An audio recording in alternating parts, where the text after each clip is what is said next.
carta de Pedro, capítulo 2, versículo 3.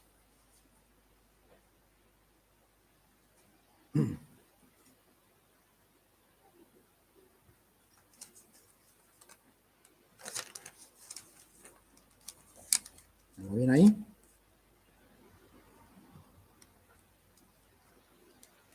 Bien, déjenme ver un poquito.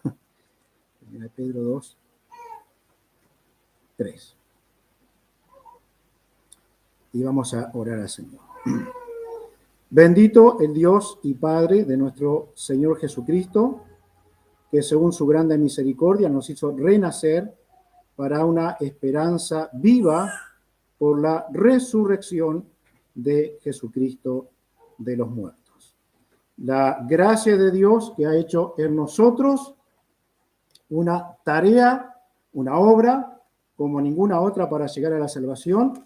Queremos saludar públicamente a nuestro hermano ahora Elvio, seguramente nos está mirando, habiendo entregado su corazón al Señor Jesucristo. Es algo tremendo lo que Dios ha hecho en la vida, nos ha hecho renacer. Ahora, seguimos adelante. Esto quiere decir, y ahora sí, 1 Pedro 2:3, dice, y habla a aquellos que han renacido, los que hemos renacido, los que tenemos a Cristo como Salvador, les pone bajo condicionantes para vivir la vida, si es que habéis gustado la benignidad del Señor. Así que tenemos que preguntarnos a nosotros en forma personal, ¿he disfrutado, he gozado, tengo gusto de la benignidad, de las bondades del Señor para mi vida? ¿Las gusto, las disfruto? Bien, nosotros disfrutamos de muchas cosas.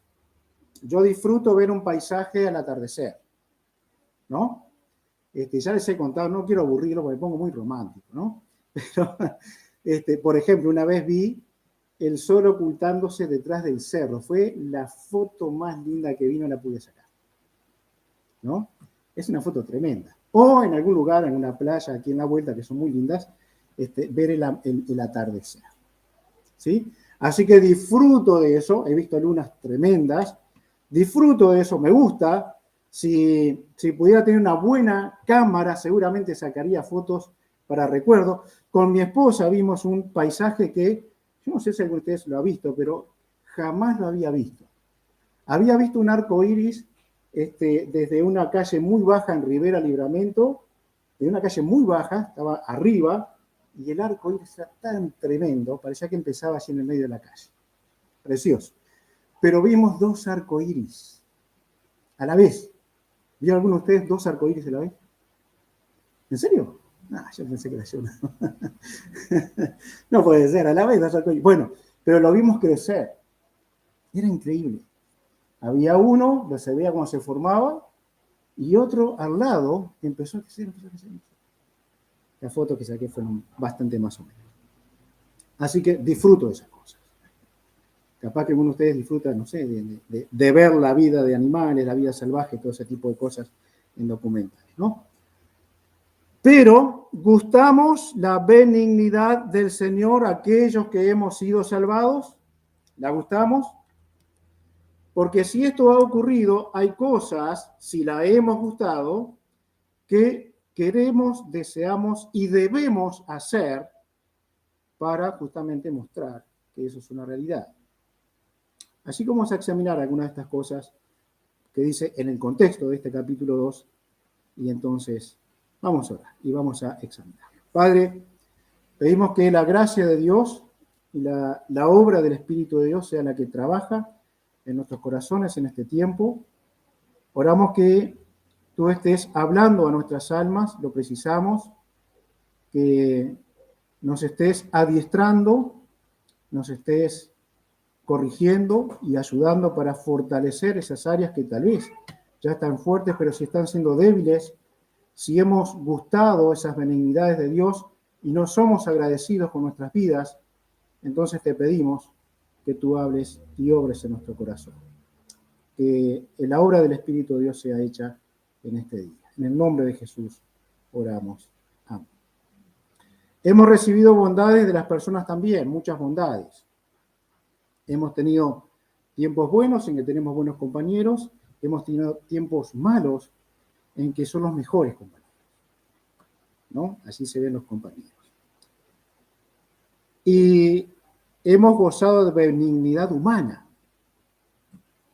Hemos disfrutado de amistad, de compañerismo, de solidaridad, de ayuda. Ahora, nada se va a asemejar, nada absolutamente, a eso que Dios produce en nosotros por sí mismo. Lo que Él ha hecho en nuestra salvación y lo que Él ha traído con esa salvación. Así que lo primero que vamos a ver, si hemos gustado la benignidad del Señor, entonces debemos desear la leche espiritual, el alimento espiritual. Versículo 2, 1 y 2, perdón. Desechando pues toda malicia, todo engaño, toda hipocresía, envidias y todas las detracciones, desead como niños recién nacidos la leche espiritual no adulterada, para que por ella crezcáis para salvación. Desear, desear. Bueno, el buen deseo de las cosas espirituales, el buen deseo de la palabra de Dios, por supuesto que es una figura, la leche espiritual siempre está siendo una figura de la palabra de Dios, por lo tanto es el deseo de la palabra de Dios. El cristiano acude a la palabra de Dios para fortalecer su vida. ¿Por qué? Porque dependemos de ella y vivimos de ella. No hay vuelta. Si es un alimento, la leche, entonces no puede ser menos y debe ser más importante el alimento para el alma, que es la palabra de Dios. Ahora, si ustedes han gustado, si hemos gustado la benignidad de Dios, entonces desead como niños recién nacidos la leche espiritual. Métanse ustedes entre un momento de hambre de Delfina, entre Delfina y su mamá. No tiene dientes, pero los va a morder. Porque lo que quiere es alimentarse. Ahora bien, el Hijo de Dios que ha experimentado como una pequeña hermosa niña las bondades de su mamá, el que ha experimentado a Dios en sus bondades, desea alimentarse de él. Lo desea. Ella produce vida y alimento indispensable para el Hijo de Dios. Miren lo que dice Santiago 1:22.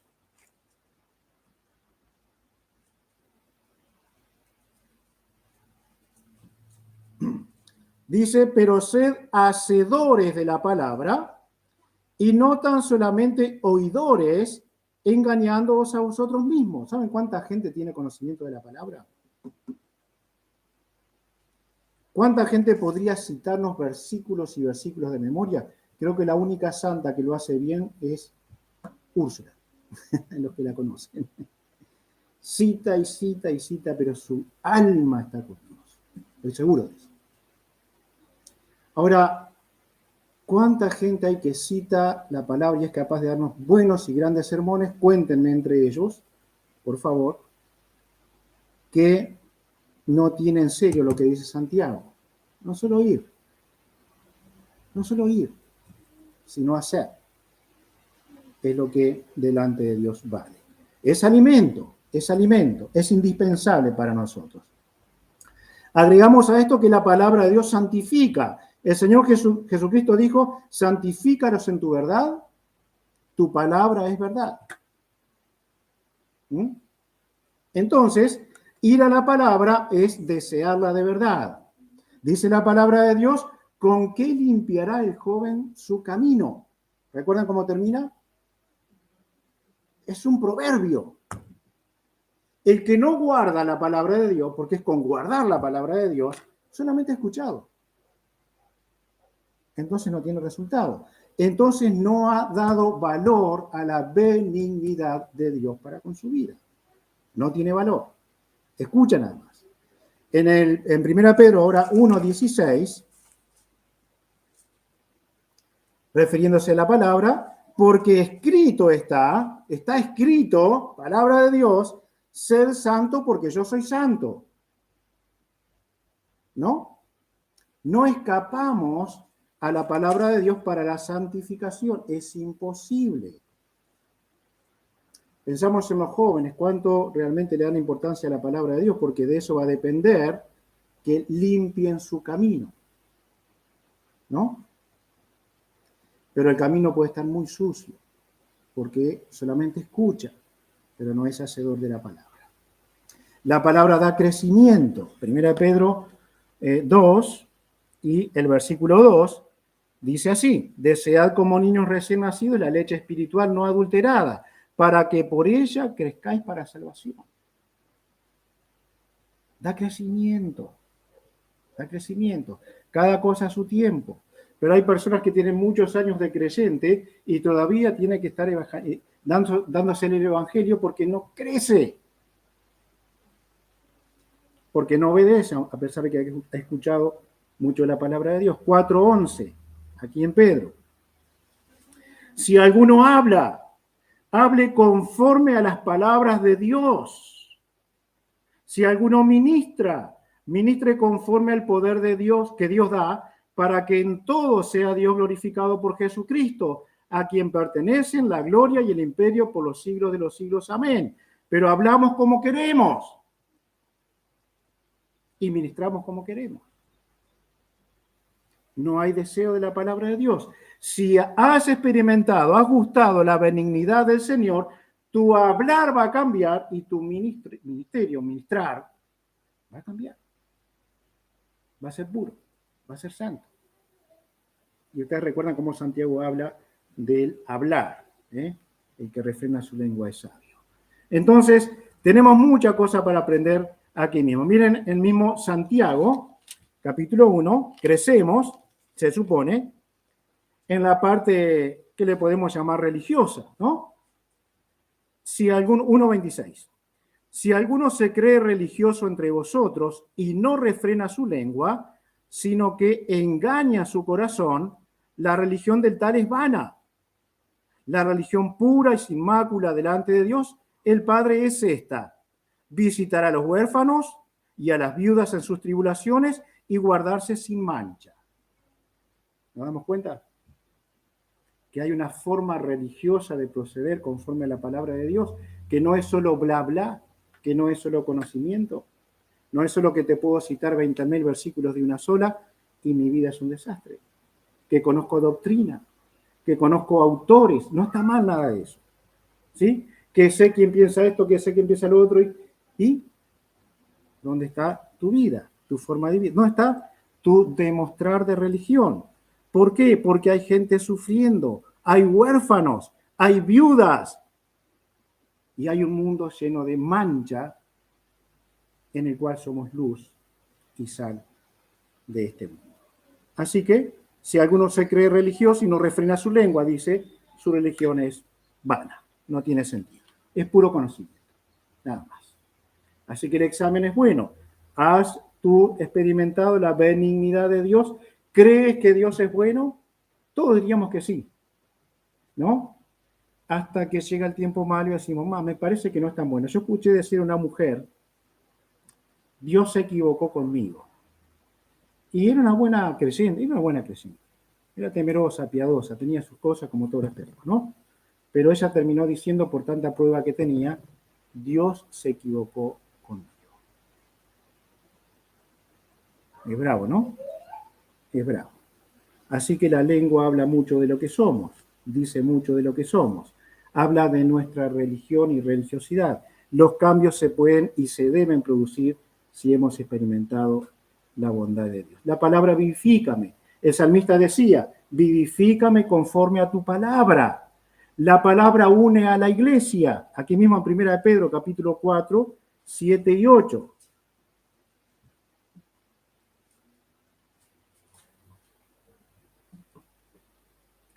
Mas el fin de todas las cosas sea cerca. Sed pues sobrios y velad en oración.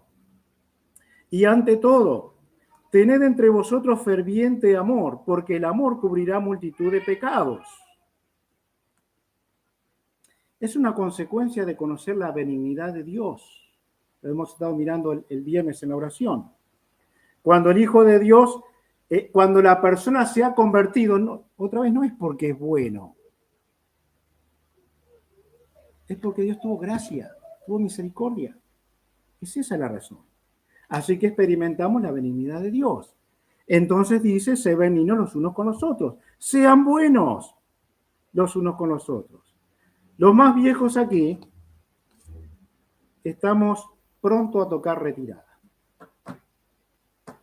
¿No? No quiero mirar a nadie. Pero algunos somos más viejos que otros. Así que yo te pido un favor. Amame. Porque mañana tal vez no estoy. Y no va a haber forma en que te reconcilies conmigo después que me muera. Los viejos nos vamos. Amemos bien, porque los jóvenes también se van. Nadie está exento de esto. Nos vamos. Y después de salir, entonces, lo que puede haber son remordimientos. La palabra de Dios une a la iglesia. Entonces, el ferviente amor, ¿qué querrá decir esto, no? Alguna idea seguramente vamos a tener. El gozo de vernos, el gozo de encontrarnos, el gozo de saber que puedo ser de ayuda para alguien. Eso es bueno. Hemos experimentado la benignidad del Señor. Así que deseamos la palabra, la leche espiritual, porque estas cosas las hace la palabra en nosotros. También vemos que el que lo ha experimentado, la benignidad de Dios, se acerca a él, que es piedra viva. Capítulo 2, versículo 4. Acercándoos a él, piedra viva, desechada ciertamente por los hombres, mas para Dios escogida y preciosa. Este es un tiempo donde las piedras se están moviendo por todos lados. ¿Han visto el informativo lo que pasa en la, creo que Las Palmas o La Palma es, ¿no? Volcán, el volcán es roca líquida, ¿no? Y allá se va la roca. Ríos de roca en lava, hirviendo, destrozando poblaciones enteras, ¿no? Es triste, pero es el Dios soberano. Si se encuentran con alguien que vive en La Palma o en Las Palmas y le dicen, mirá lo que hizo Dios. Sí, lo hizo Dios. Lo hizo Dios. Contra la naturaleza no se puede y Él es que la controla. Ustedes recuerdan cuando el Señor Jesucristo pregunta a sus discípulos quién era y Él le dijo, Pedro le dijo, tú eres el Cristo, el Hijo del Dios viviente. ¿Se acuerdan de esto?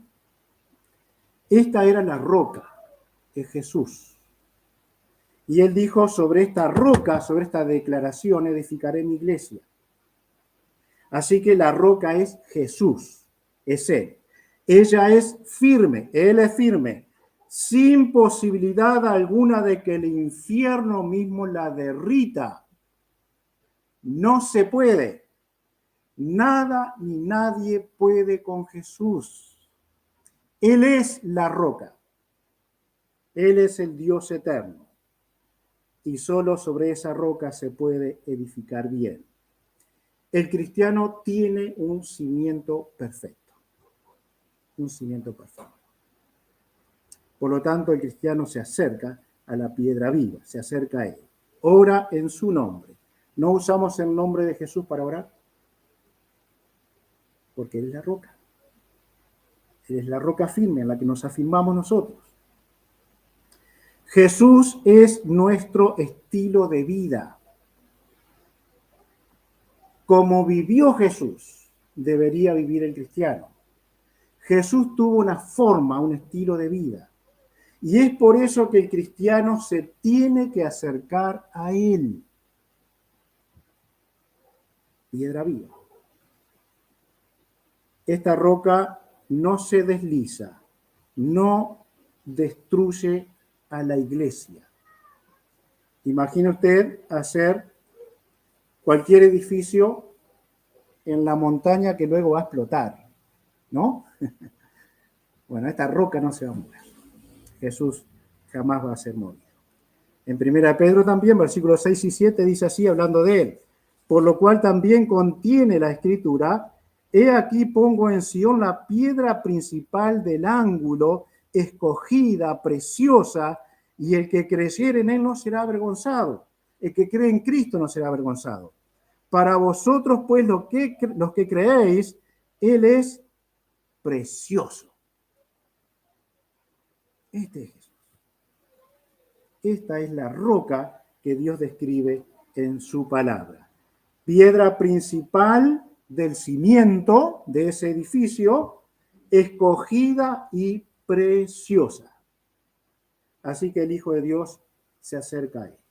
El salmista lo decía así en el Salmo 61, versículos 1 y 2. Salmo 61, 1 y 2.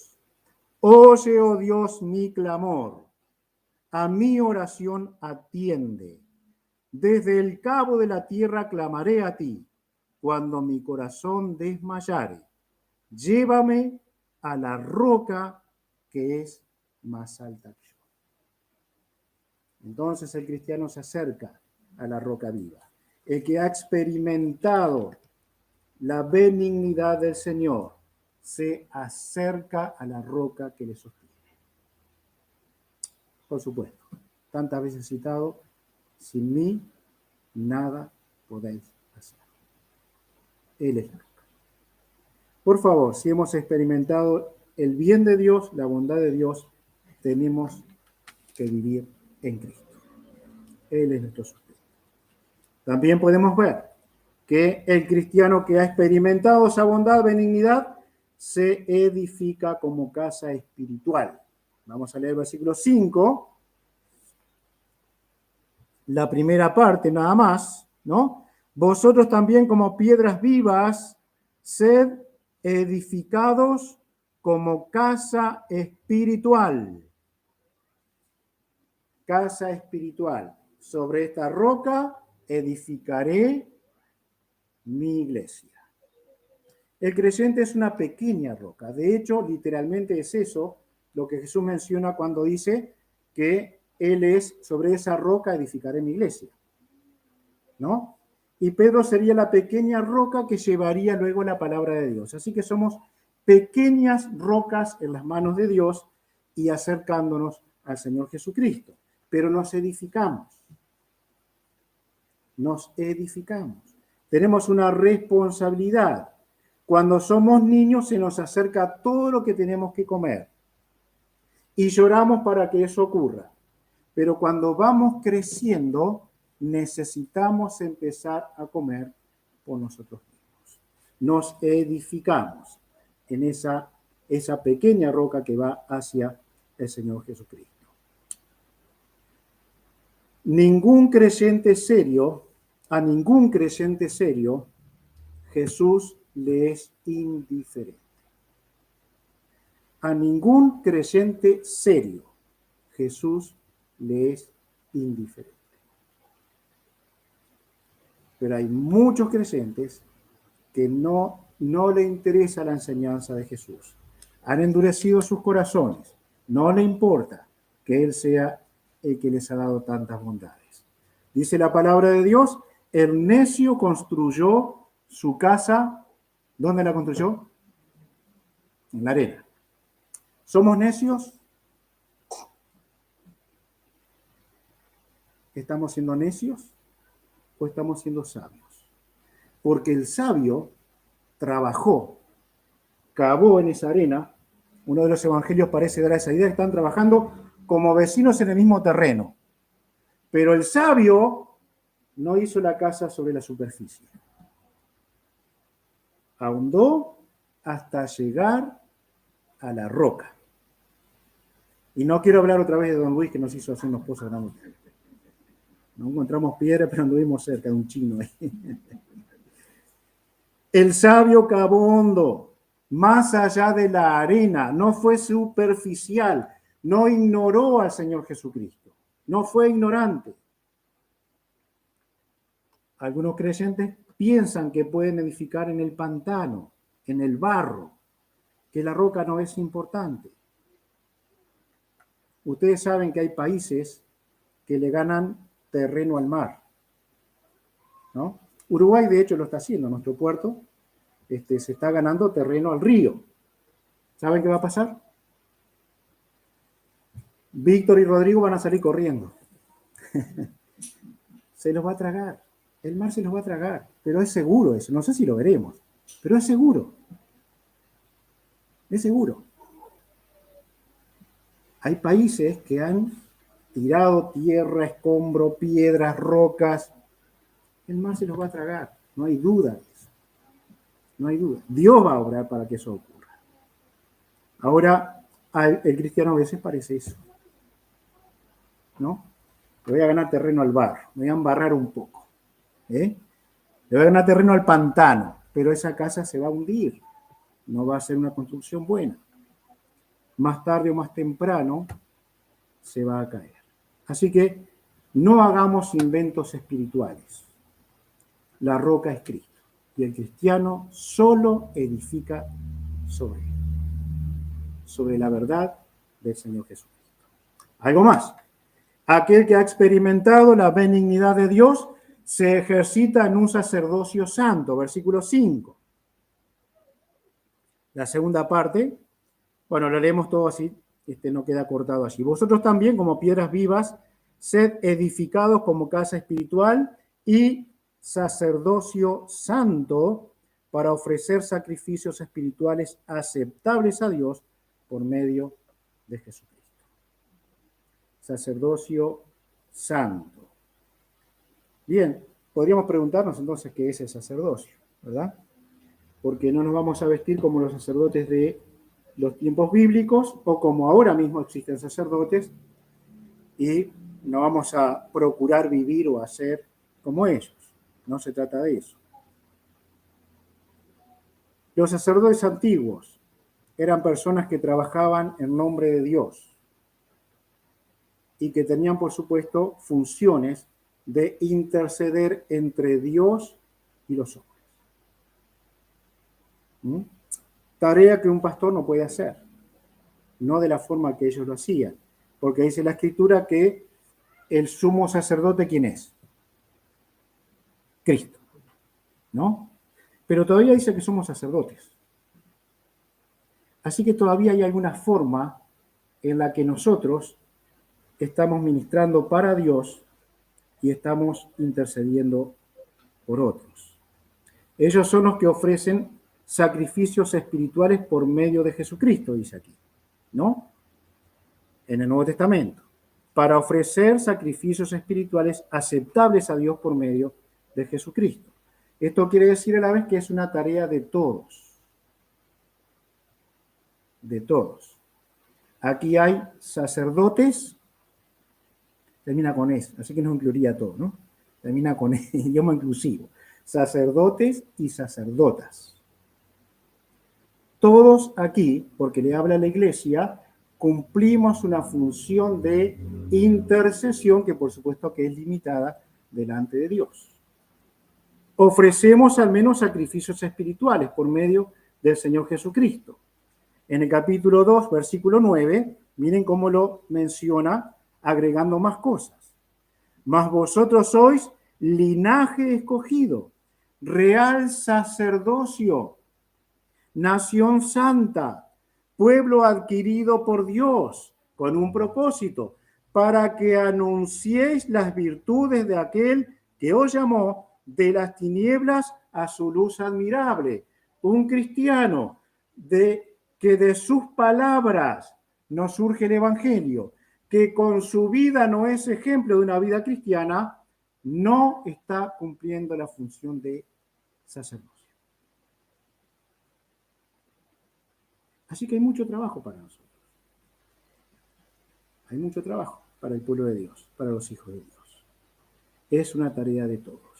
El ejemplo es el Señor Jesucristo, por supuesto. Capítulo 2, versículos 24 y 25.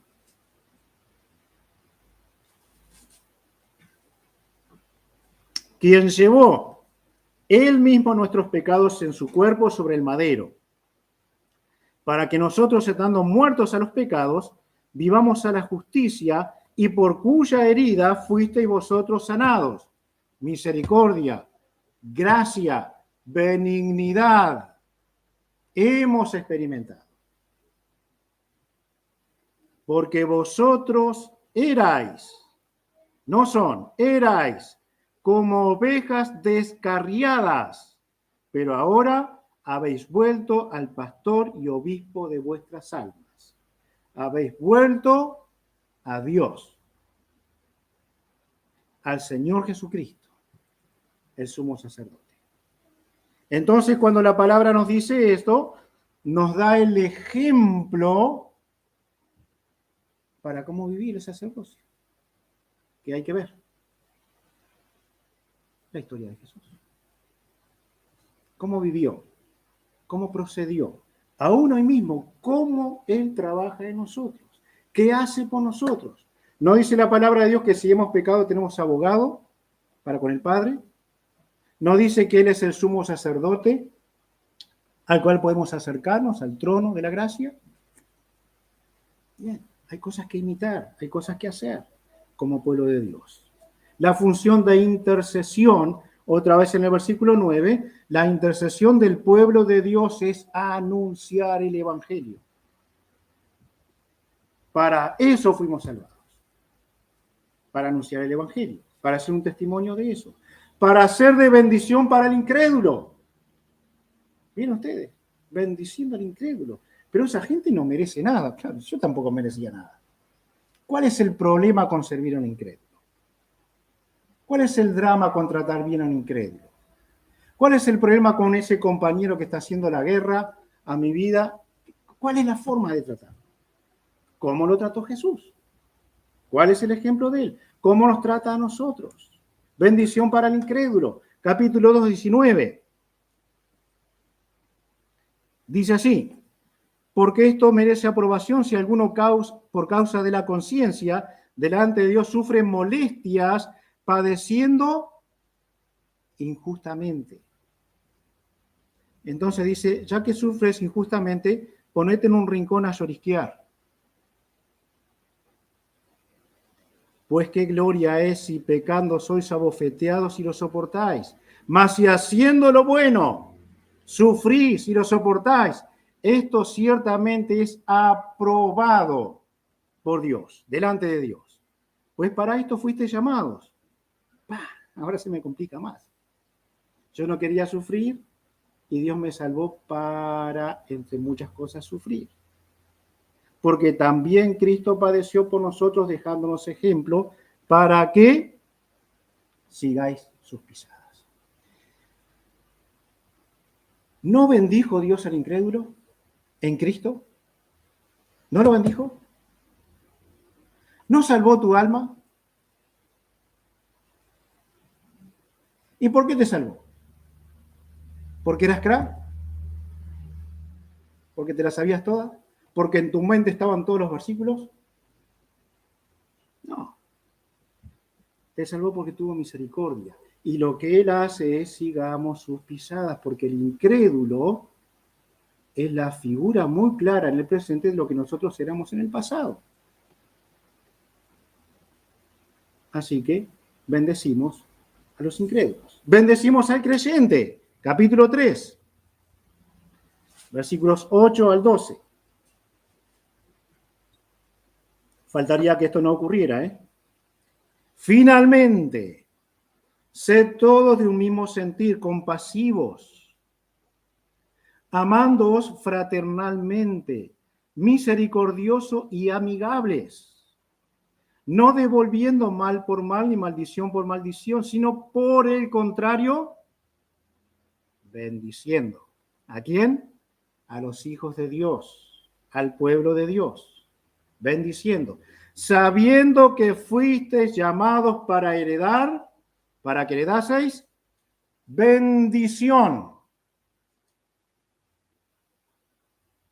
Así que voy camino a la bendición maldiciendo.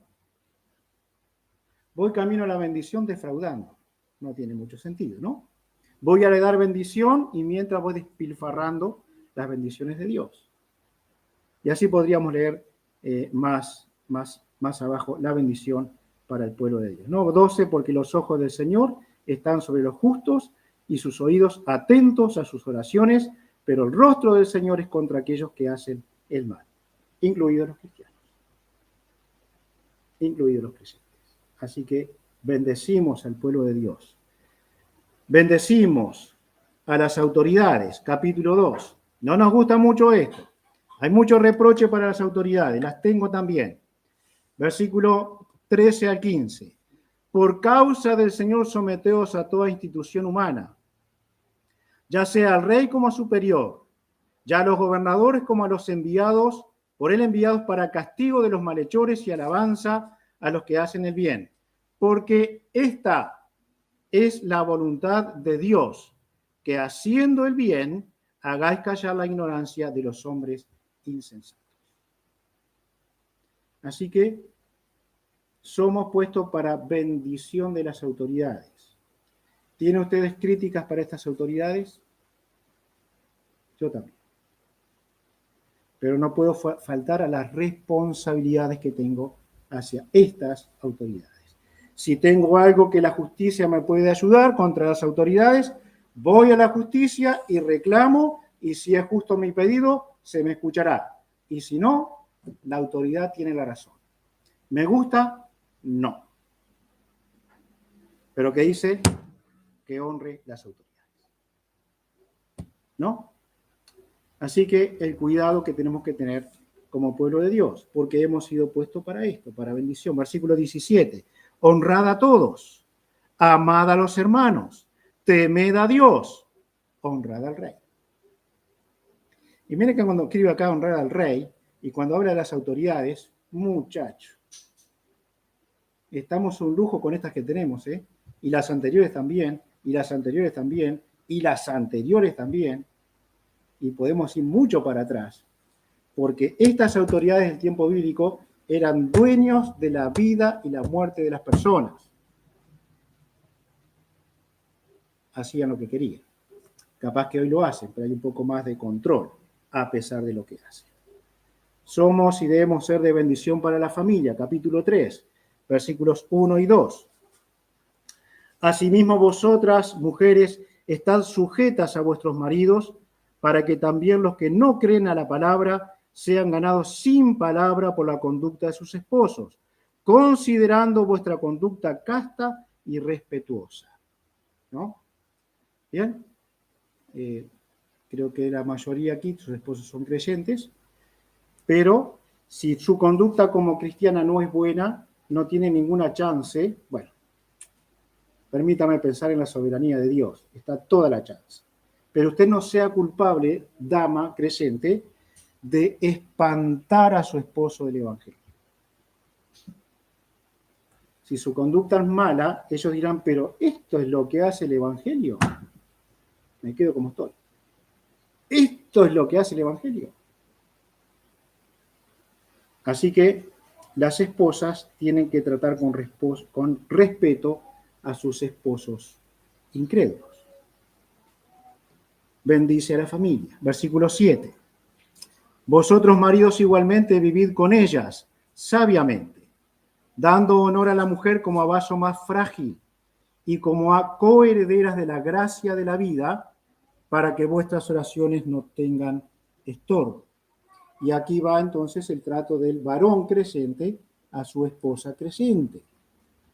Vaso más frágil. Y esto es evidente en la inmensa mayoría de las damas. Son más frágiles. ¿Sí? Si fuera yo este vaso, caería y capaz que me cascaría un poco. Pero probablemente la dama se dañaría más. Es frágil. Por lo tanto, el esposo tiene que ser considerado. Ha habido tantas oportunidades en que como esposos no hemos podido siquiera orar a Dios. Porque no podíamos. No teníamos derecho a hacerlo. Nuestras esposas no fueron tratadas como vaso frágil. Así que si has experimentado la benignidad de Dios, ejercita un sacerdocio santo, libre de pecado, libre de falta.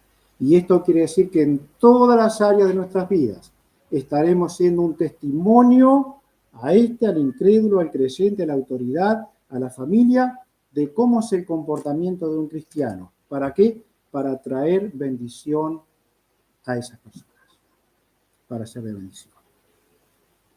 Entonces nos preguntamos, ¿has conocido la bondad de Dios? ¿De verdad lo has conocido? Entonces, pregúntate, ¿cuánto deseas la palabra?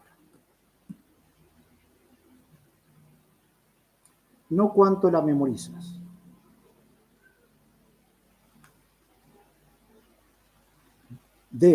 Puedes memorizarla. Pero esto no es una competencia de quién conoce más. Esto podría llegar a ser, debe llegar a ser, que si conozco poco, voy a vivir lo poco que conozco. Pero si conozco más, voy a vivir eso que conozco. Así que cada uno dará cuenta delante de Dios acerca de esto. ¿Amas la palabra? ¿Deseas la palabra de Dios? ¿Te acercas a la roca que es Jesús? ¿Está allí tu fundamento? ¿Está allí la persona más importante a la cual vas a acudir? ¿Cuánto te estás edificando como creyente? ¿Cuánto? Toda situación que vive el Hijo de Dios es o lo podemos tomar como una prueba de fe. A no ser que sea un castigo de Dios, tenemos que tomarlo como una prueba de fe.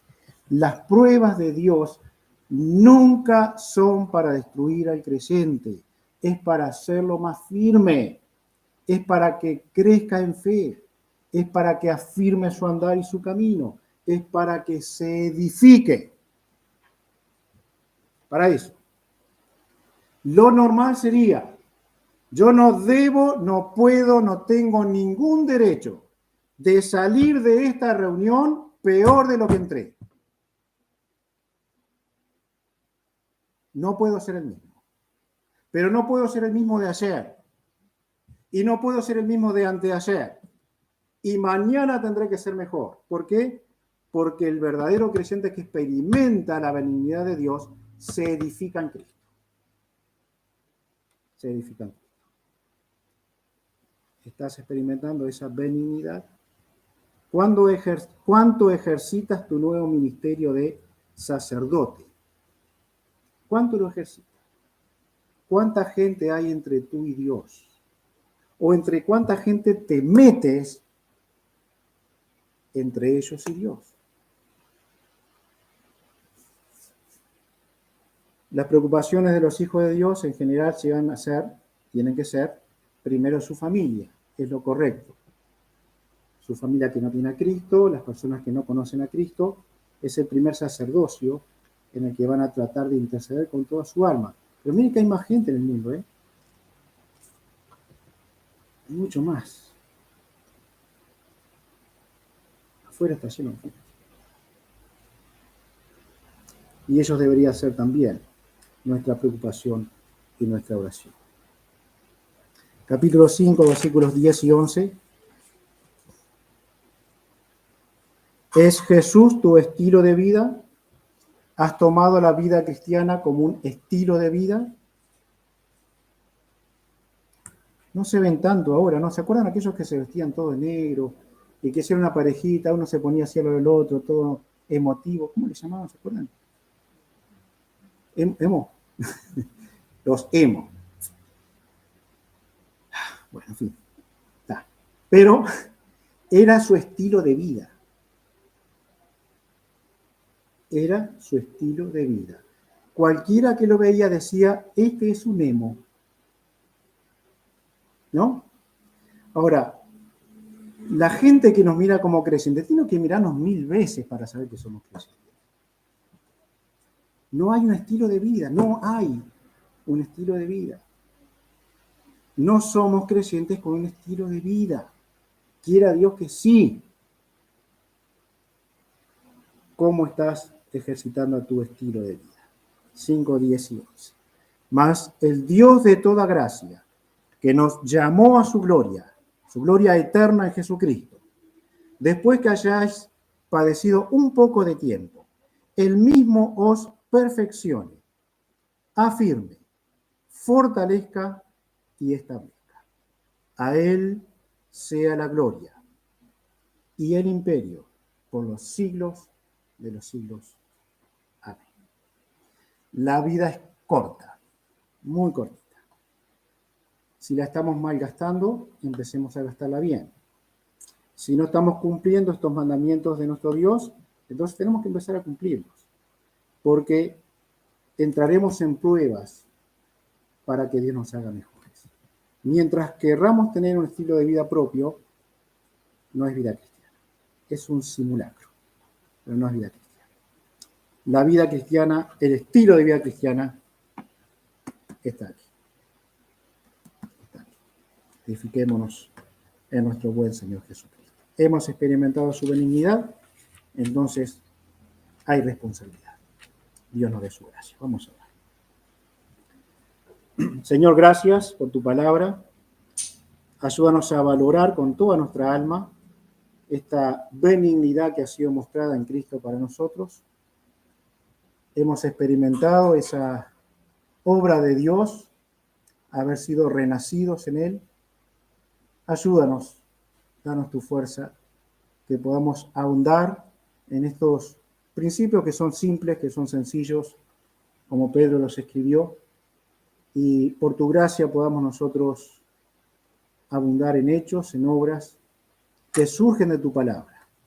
Así que podamos ser de verdad no solo oidores, sino hacedores de la Escritura. Ayúdanos y danos esa bendición. Oramos para que nos regales una buena semana, que podamos tener toda la gracia de Dios, toda la bendición de Dios y que podamos servirte con nuestro corazón. Que la gloria sea a ti en todo. En el nombre del Señor Jesucristo. Amén.